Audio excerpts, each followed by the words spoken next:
This week's episode is brought to you by the Hunter Banana Escalation Company. If you have to ask, you aren't allowed to know. Communicore Weekly. Wanna get geeky? Bob around boats and five-legged goats. Communicore Weekly. You might get some freaky. Waited all week. I'm sure you already know this. Greatest online show. Welcome to season 3. Hello and welcome to Communicore Weekly, the greatest online show and home of the world's first pair of independently born identical twins. I'm George. And I'm Jeff. And we just got our Communicore pictures in today. I know the official Communicore The official pictures. ones, not the ones that we Yes. took, but like the official ones that Taken by they our, took. our guides, yes. And there was about 1,000 of them. So, Yeah. I figured with all the people on the trip, we probably have close to 20 or 25,000 photos. And that of is this. way too many to go through, to be honest with you. Oh, I just want the ones with me in it. That's all. That's it. Yeah, I'm making my own wallpaper That's of myself. probably all of them, to be honest with you. Well, I know we were Maybe pretty much in every 90% of photograph. them. But hey, that's okay. It was all about us, wasn't it? Well, yes, that goes without saying, but still. But they'll be appearing periodically, especially on the Facebook page now, all those cool ones, especially with Lucky the Dinosaur and Oh yeah. even one that pertains to this episode as well, but we'll get into that later.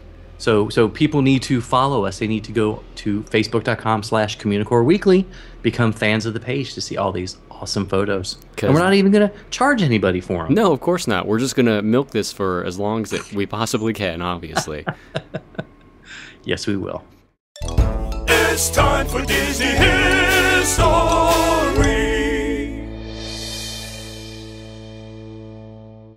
Now, we always usually ask what topics you guys want us to cover, and one of the ones that really comes up a lot is the Kitchen Kabaret.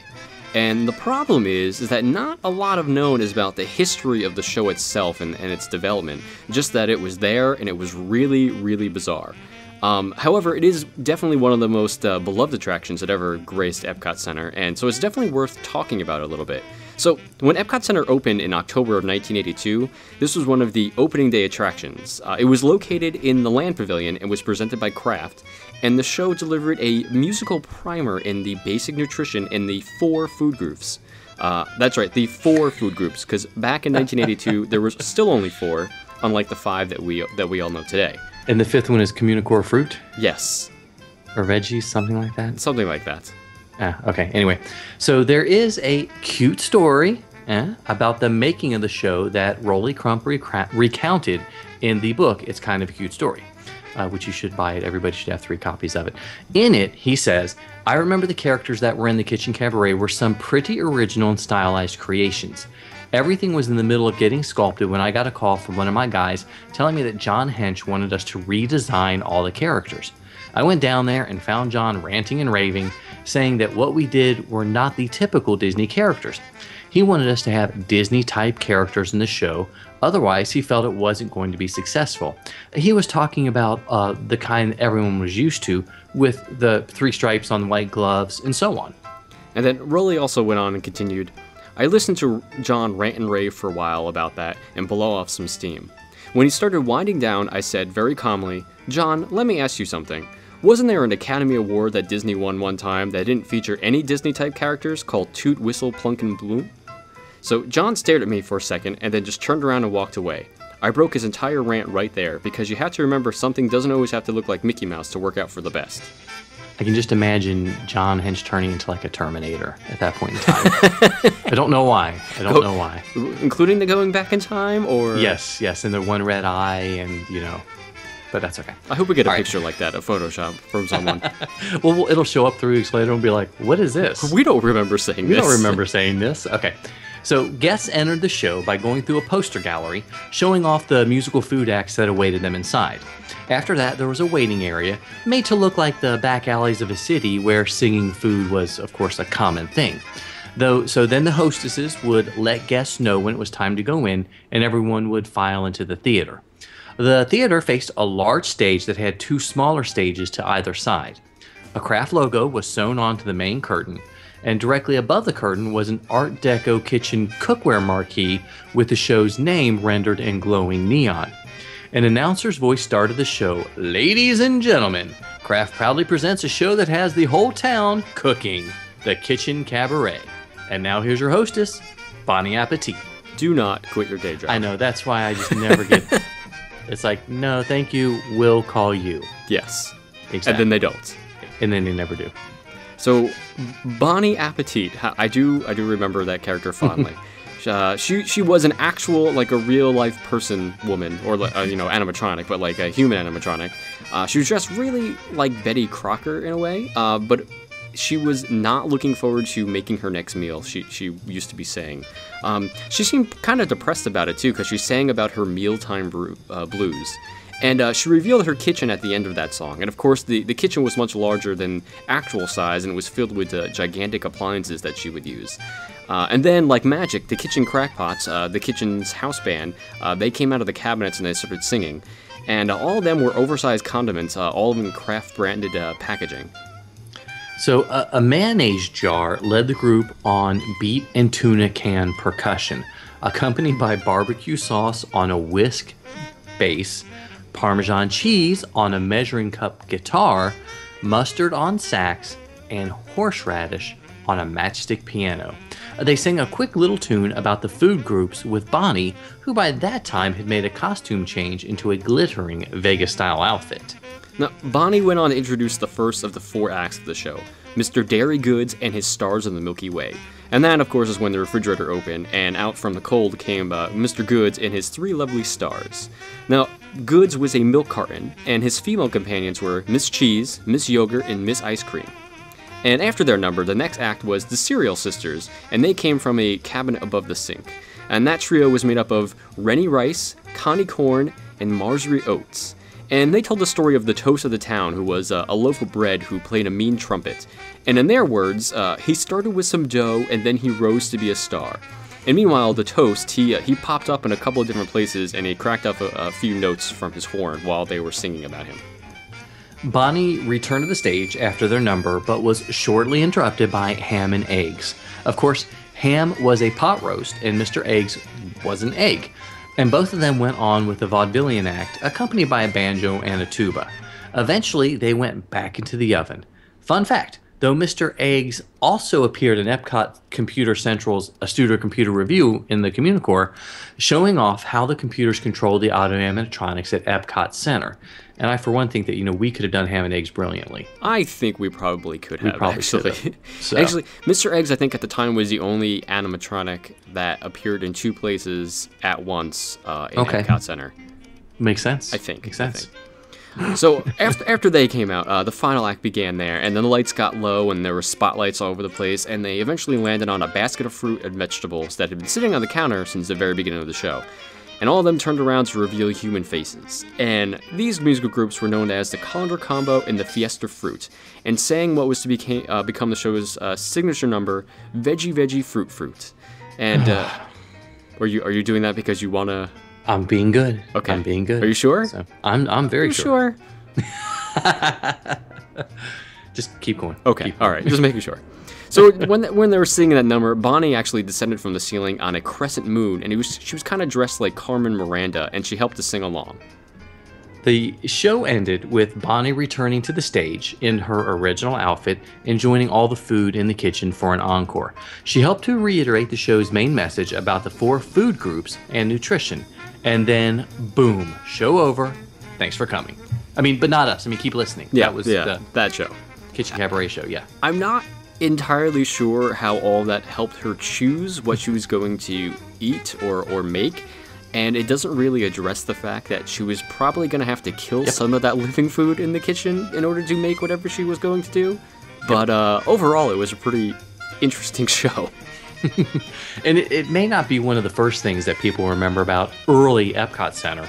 It was still a great show. It was really thoughtfully planned, coherent, and played well into Epcot's original message of edutainment. And the music was catchy. However, as the years went on, a lot of the information in the show became outdated, including the number of food groups, and the fact that Kraft no longer sponsored the pavilion. So when Nestle took over, a new show was created, which opened in 1994. And that show, of course, was Food Rocks, which was another kind of off-the-wall, bizarre show. It was kind of themed as a benefit concert for good nutrition, and it was hosted by Food Rapper. And he was voiced by the real-life rapper, Tone Loc. But throughout the course of the show, it was constantly interrupted by Excess, which was a junk food heavy metal band that detested nutrition. And it's also noteworthy because Rolly actually came back to work on this project as well to help kind of put the new show together. Yeah, I'm sure there are some heavy metal bands that eat well. Yeah, not all of them have to be, not eating well.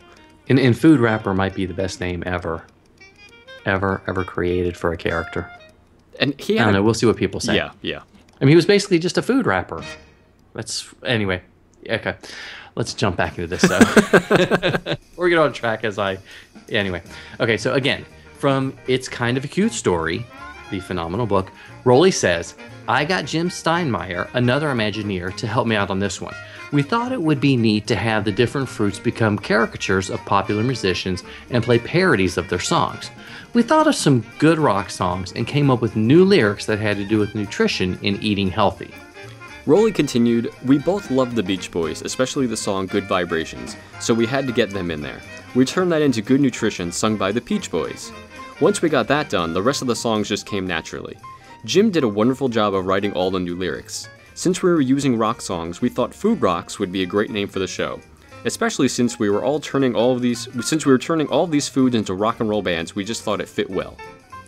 They realized that they had to contact all the recording companies to get their approval to use the songs, though, and had to go through legal, which they thought was going to be a nightmare. But luckily, legal signed off and the artist signed off the deal without hesitation. A lot of the musicians whose songs were parodied were also okay with the idea and gave them the go-ahead. However, a select few loved the idea so much that they even recorded new versions of the songs themselves. Which is kind of cool, actually. Yep. I kind of like that. But unfortunately, the show closed in 2004 when Epcot decided they needed to put in a terrible flying simulation ride instead of an educational show. So that is unfortunate. But part of the stage is actually still there. It's actually behind the walls for the queue of this terrible flying simulation ride. But that's okay. So every time you do walk by or you're stranded in the queue for what seems like 7 or 8 days... You're going under the assumption that I'm actually going... No, I meant the you mean other people? Cadets. Okay, the cadets that are listening, the ones who want to experience it. Just sing a little bit of Veggie Veggie Fruit Fruit to keep you going. Yes. Down that long, lonely mile. He's a nerd, he's a geek, but we all like to hear him speak. So listen up to the words from his speech. It's George's Book of the Week. The Art of Disney Golden Books by Charles Solomon. I remember when I was little, like last week, hours upon hours of sitting in my room and devouring my collection of little golden books. That does seem pretty accurate for last week. It does. I was depressed from being home from the Communicore. But like so many other people, I've got really vivid memories of a handful of little golden books that really took me to other places and took me on a voyage with some of my favorite characters. I would sit for hours and look at the illustrations without even really needing to read it. And then, I would sit down with my mom and she would read them to me until I was old enough to sound out the words by myself. Obviously I was talking about before I was in kindergarten. This was last week? Yeah, it was last week. So I graduated. Yay! So the illustrations themselves in the books spoke so well and influenced countless number of illustrators and animators. And Disney just released The Art of Disney Golden Books by Charles Solomon. And it's a pretty big book, but I think this one might be worthwhile adding to your collection, especially if you enjoy the little golden books. So, Golden Books and Disney have a long history of publishing film-related tie-ins and storybooks based on their characters. And a lot of Disney's more prominent and important artists have illustrated Golden Books, including Mary Blair, John Hench, Al Dempster, and Gustav Tangren, who did a lot of the Snow White stuff, and many, many, many more. And the Golden Books have seen a resurgence over the past few years, and a lot of current Disney and Pixar films are being done by the actual directors and producers who also see it as a huge honor. And it would be pretty simple to end the review just telling you guys how beautiful the book is and that the amazing illustrations are more than worth the price of the book. But there's more to the book than just the illustrations. I've reviewed other books by Charles Solomon. He's a very well-respected animation historian, and his books on Disney art and artists are almost unparalleled. His book, Enchanted Drawings, The History of Animation, is a must-have for any animation fan. Okay, so the text by Solomon is really what makes the book even better. He digs deep into the history and presents some great information about the creation and growth of the Little Golden Books over their more than 70-year run. And as expected, it gets a little more interesting once Disney enters the picture and their partnership is formed. So he talks about before they even get in, before Disney was publishing the books with them. How Little Golden started, and that's really when it took off, was when Disney jumped in with their own movie tie-ins. Yeah. Gotcha. So Solomon then interviewed a lot of current artists, animators, film producers about their history with Golden Books and how influential that artwork was. And for many, as I mentioned earlier, their ultimate honor and tribute was being able to create a Golden Book of their own. Solomon shares quotes from a veritable who's who in animation about how the Golden Books influenced them and create a feeling of love and nostalgia for the art form. So Solomon covers the beleaguered history of the imprint and shares a story of how the company went through a series of acquisitions and bankruptcy. And then we meet Ken Shu at Disney Publishing, who got a call one day and said that the warehouse that had a lot of the art was being sold and they needed to get the artwork. And he rescued a bulk of the art from being destroyed or sold off, which is the whole reason we have this book in the first place. And almost all of it comes from the artwork that he saved. And after the acquisition of the art, we learn more about how it was archived and preserved. And in many cases, actually, of the art recovered were original paintings by Hench Blair and the others itself. Wait, really? Yeah, the actual artwork that they created was used to print. Oh, wow. The books. So they had the original prints, yeah. To me, this is an example of a Disney history book that was done very, very, very well. I think it was like 3 or 4 varies. Not only does it show off absolutely spectacular art by some of the best Disney artists, but Solomon is able to weave an engrossing history of the book series and the Disney artists themselves. The book is completely accessible for laypersons, for fans of Golden Books, and for Disney historians. And if you have any interest in the art from the Disney Golden Books, then I urge you to pick up this book. You really won't be disappointed.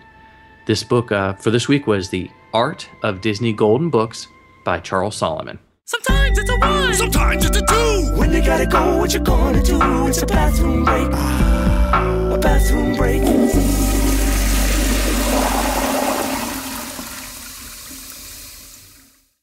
This one is kind of like the Holy Grail of bathroom breaks, if you will. I think that's the only way to accurately describe this one. Yeah, I agree. And we were very lucky to actually get a photograph of it, because they generally don't allow photographs in there. But this week, we're taking a look at Walt's personal bathroom in his apartment at Disneyland for the bathroom break.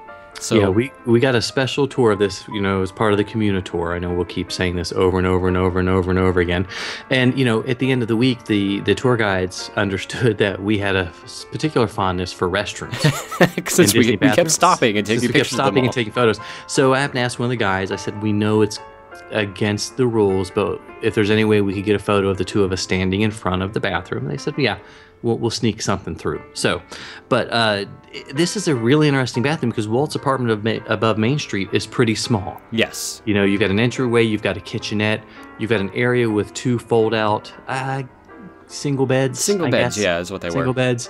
And then you've got the little walkway that takes you to the patio that's above the restrooms, I guess. Above the public restrooms, the public restrooms on Main Street. So there's not a lot of space. And then when you go around the corner, you can get a glimpse of the bathroom. And first up is a changing room, I guess you'd call it. Because you have to go into the changing room before you get into the bathroom. I mean, it was, again, very small area that the both of us could barely fit inside. But there it was a mirrored closet. They had a tray filled of, I guess, artifacts that used to be there when Walt was there. There was a brush that probably has his DNA on it for people who were into that kind of thing. There were a couple little odds and ends on it too, but I don't particularly remember any of them. No, I think we were so excited. And, the bathroom was done in a 1950s pink. Yes, it was very pink. It was very, very pink, which is okay. We're not doubting Walt's masculinity. No. It's just an interesting color scheme, especially for me as a colorblind person. I was still able to tell how pink it was. And, it had a toilet and a sink, and the toilet seemed rather low to the ground. Yeah, that was one of the first things I noticed. It was definitely smaller and lower to the ground. Maybe that was a size constraint thing, considering how small the actual bathroom itself was. It could have been, yeah. Or everybody was shorter back then. That's true. They could have been shorter. Could have been that way. And then there was a shower stall, which was a little unique in the fact that for something that was built in the 1950s, it had multiple shower heads. Yes, and I think one of the guides said he got that idea from a foreign country that he visited. I forget which one it was, but you could turn any of them, just one of them.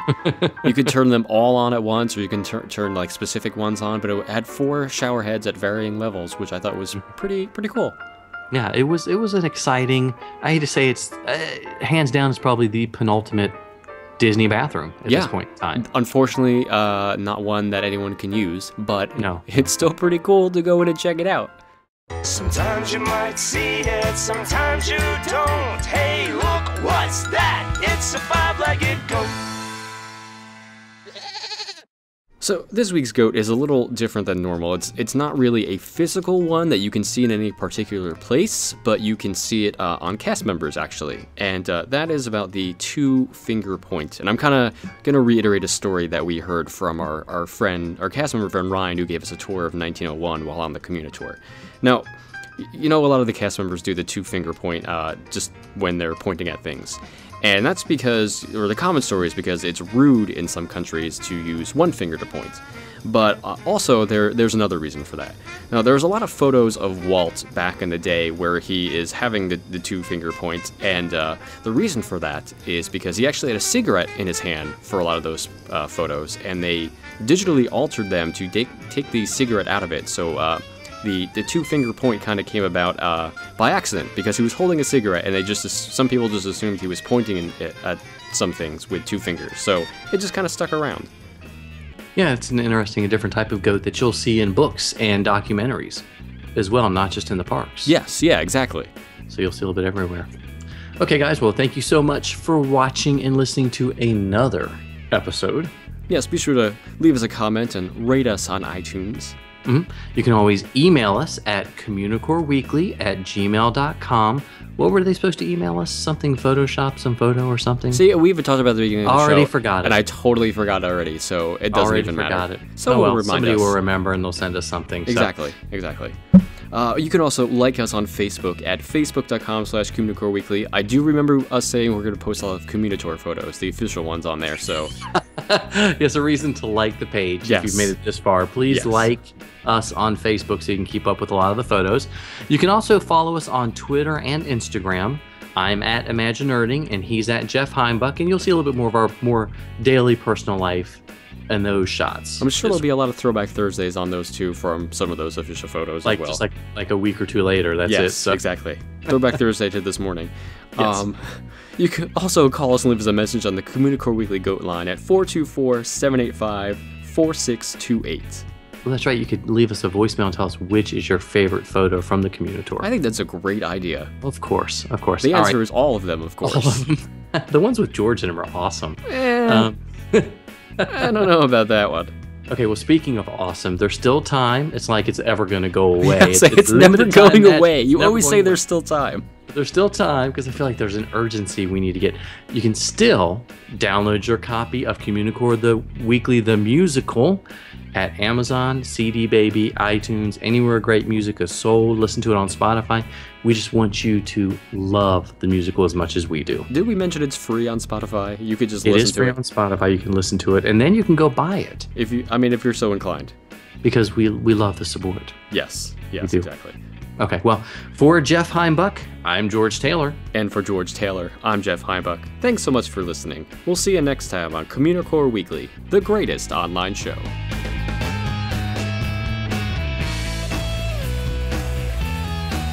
Nah.